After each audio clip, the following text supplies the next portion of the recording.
ವಿಜಯಪುರ ಜಿಲ್ಲೆಯ ಸಿಂದಗಿ ತಾಲೂಕಿನ ಸಿಂದಗಿ ಪಟ್ಟಣದಲ್ಲಿ ಸೋಂಪುರ ರಸ್ತೆಗೆ ಹೊಂದಿಕೊಂಡಿರುವ ವೈಷ್ಣವಿ ನಶೆ ಮುಕ್ತಿ ಕೇಂದ್ರ ನಡೆಸ್ತಾ ಇರುವವರು ಸಿದ್ದು ಮುರಡಿ ಪೊಲೀಸ್ ಇಲಾಖೆಯಲ್ಲಿ ಕರ್ತವ್ಯ ನಿರ್ವಹಿಸುತ್ತಿದ್ದಾರೆ. ಪೊಲೀಸ್ ನೌಕರಿಯನ್ನ ದುರ್ಬಳಕೆ ಮಾಡಿಕೊಂಡಿದ್ದಾರೆ. ಸಿಂದಗಿ ಪಟ್ಟಣದ ನಿವಾಸಿಯಾದ ಹುಚ್ಚಪ್ಪ ಡೋಣೂರ ಅವರು ಕುಡಿತದ ನಶೆ ಚಟ ಬಿಡಿಸುವ ಸಲುವಾಗಿ ಸಿದ್ದು ಪೊಲೀಸ್ನವರು ತಮ್ಮದೇ ಆದ ವೈಷ್ಣವಿ ನಶೆ ಮುಕ್ತಿ ಕೇಂದ್ರಕ್ಕೆ ದಾಖಲು ಮಾಡಿಕೊಂಡಿದ್ದಾರೆ. ಮೊದಲು 1 ವಾರ ಚಿಕಿತ್ಸೆಯನ್ನು ನೀಡಿ ನಂತರ ನಶೆ ಬಿಡಿಸುವ ನೆಪದಲ್ಲಿ ಹಿಗ್ಗಾಮುಗ್ಗಾ ಥಳಿಸಿದ್ದಾರೆ. ಸಿದ್ದು ಅವರು ಪೊಲೀಸ್ ಪೇದೆಯಾಗಿ ದೇವರ ಹಿಪ್ಪರಗಿ ಠಾಣೆಯ ತಮ್ಮ ಬೀಟ್ ವ್ಯಾಪ್ತಿಯಲ್ಲಿ ಅಕ್ರಮ ಸಾರಾಯಿ ಮಾರಾಟ ಮಾಡುವವರಿಗೆ ಸಹಕರಿಸಿ ತಿಂಗಳಿಗೆ ಅದರಿಂದ ಒಂದು ಅಕ್ರಮ ಸಾರಾಯಿ ಮಾರಾಟ ಅಂಗಡಿಗೆ 3 ರಿಂದ 4 ಸಾವಿರವರೆಗೂ ಮಾಮೂಲಿ ಹಣವನ್ನು ಪಡೆದುಕೊಂಡು ಸಾರಾಯಿ ಮಾರಾಟ ಮಾಡಲು ಸಹಕರಿಸ್ತಾ ಇದ್ದಾರೆ.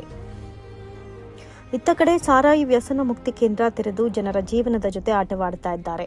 ಜನರನ್ನ ನಶೆ ಮುಕ್ತ ಕೇಂದ್ರಕ್ಕೆ ದಾಖಲು ಮಾಡಿಕೊಂಡು ಅವರಿಂದ ಹೆಚ್ಚುವರಿ ಹಣ ವಸೂಲಿ ಮಾಡ್ತಾ ಇದ್ದು, ನಾನು ಪೊಲೀಸ್ ಅದೀನಿ ಅಂತ ಹೇಳಿ ಅವರಿಗೆ ಎದುರಿಸಿ ಬೆದರಿಸಿ ಮತ್ತು ಹಲ್ಲೆ ಕೂಡ ಮಾಡಿಸಿ ಅವರಲ್ಲಿಗೆ ಬಂದ ಸಾರಾಯಿ ವ್ಯಸನ ರೋಗಿಗಳಿಂದ ಹಣ ವಸೂಲಿ ಮಾಡ್ತಾ ಇದ್ದಾರೆ. ಸಕ್ಷಮ ಪ್ರಾಧಿಕಾರ ಈ ಕೂಡಲೇ ಇವರುಗಳ ಮೇಲೆ ಕೇಸು ದಾಖಲಿಸಿ ಅನ್ಯಾಯಕ್ಕೊಳಗಾದ ವ್ಯಸನ ರೋಗಿಗಳಿಗೆ ನ್ಯಾಯವನ್ನು ಕೊಡಿಸಬೇಕು ಅಂತ ಸಿಂದಗಿ ತಾಲೂಕಿನ ಪ್ರಜ್ಞಾವಂತ ಜನರು ಆಗ್ರಹಿಸಿದ್ದಾರೆ. ನೋಡಿ ವೀಕ್ಷಕರೇ, ಇಂಥ ಪ್ರಕರಣಗಳು ಪದೇ ಪದೇ ಬೆಳಕಿಗೆ ಬರ್ತಾ ಇದೆ. ಅಕ್ರಮಕ್ಕೆ ಇವರೇ ಜೊತೆಗೂಡ್ಬಿಟ್ರೆ ಜನಸಾಮಾನ್ಯರ ಗತಿ ಏನು ಅನ್ನೋದೇ ಸದ್ಯಕ್ಕಿರುವಂತಹ ಪ್ರಶ್ನೆ. ಇನ್ನಾದ್ರೂ ಎಚ್ಚೆತ್ತುಕೊಳ್ಳಿ ಅನ್ನೋದೇ ನಮ್ಮ ಆಶಯ. ವರದಿ ಸಂಗಮೇಶ್ ಎಂಕೆ.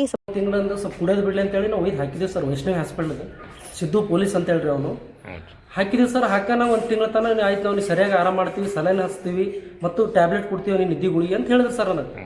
ಮತ್ತು ಒಂದು ಅವ್ನಿಗೆ ಹೊಡೆಯಲ್ಲಪ್ಪ ನಮ್ಮವನೇ ನನ್ನ ದೋಸ್ತಾನ ಅಂತ ಹೇಳ್ದೇನ್ರಿ. ಆ ಕಾರಣಕ್ಕಾಗಿ ಅವನ ಹತ್ರ ಬಿಟ್ಟಿವಿ ಸರ್. ನಾವು ಬಿಡೋದಾಗ ಹಿಂದಿಗಡೆ ಸರ್ 15 ವಾರಕ್ಕೊಮ್ಮೆ ಬಂದು CCTV ನೋಡ್ರಿ ಅಂತ ಒಂದು ವಾರ ಅಷ್ಟೇ ನಮ್ಗೆ ಒಂದು ತೋರಿಸಿದ್ರು ಸರ್. ಆಮೇಲೆ ಲಾಸ್ಟಿಗೆ ನೀವು ತಿಂಗಳಿಗೊಮ್ಮೆ ನೋಡ್ಬೇಕ್ರಿ ಅವ್ರಿಗೆ ಮಾತಾಡಿಸ್ತೀವಿ ಅಂದರು. ಒಳಗೆ ತಿಂಗಳಿಗೊಮ್ಮೆ ನೋಡ್ಲಿಕ್ಕೆ ಹೋದಾಗ ಇಲ್ಲ ಅವರು ಮಲ್ಕೊಂಡನ ನಾವು ನಾಳೆ ಬರ್ರಿ ಅಂತಂದ್ರು ಸರ್. ನಾವು ಬೇಡ ಡಿಸ್ಚಾರ್ಜ್ ಮಾಡ್ಕೊಂಡು ಬರ್ಬೇಕು ಅಂತೇಳಿ ಅಲ್ಲೆಲ್ಲ ಮೆಡಿಸನ್ ಫೀ ಎಷ್ಟಿಗೆ ಅಂತ ಹೇಳಿದ್ರು ಸರ್. 9,600 ರೂಪಾಯಿ ಹೇಳಿದ್ರು ಸರ್.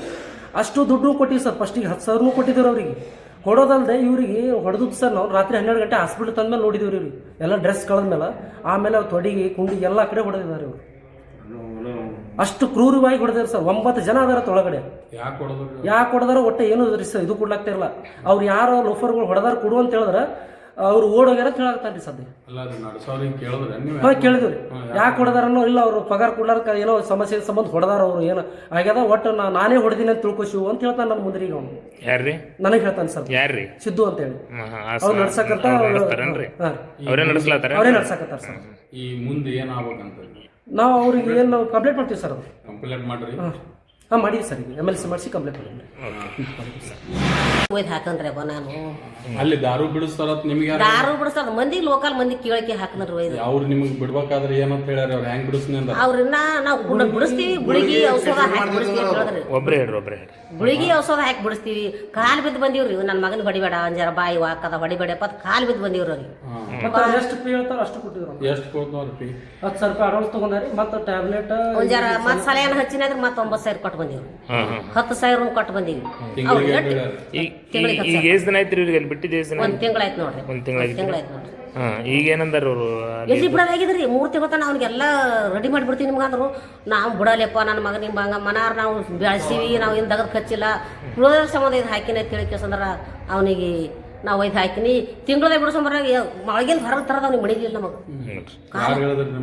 ನಾವು ಬಿಡಿಸೋಂಬರ್ಲಾಕ ಹೋಗಿದ್ದೇವ್ರಿ. ಕರ್ಕೊಂಬರ್ಲಾಕ ಹೋಗಿದ್ರಿ. ಒಂದು ಕಿರ್ಸೇರ್ಗೆ ಆರ್ಡರ್ ಕೊಟ್ಟನ. ಇನ್ನು ಮಗ ಮಕ್ಕಳು ಮೊಮ್ಮಕ್ಕಳು ಮಾಡ್ಕೊಂತಿಲ್ಲ ತಿಳಿಕೆಸಂದ್ರೆ ನಾ ಕರ್ಕೊಂಬರ್ಲಾಕ ನಾ ಹೋಗಿನಿ. ಅವ್ನು ಹೋಗೇ ಮುಕ್ಕಿ ಬಿಟ್ಟದವನಿಗೆ. ಯಾರಿಗೆ ಕೂನಲ್ಲಿ ಹಿಡ್ದಿಲ್ಲ ಮುಟ್ಟಿ.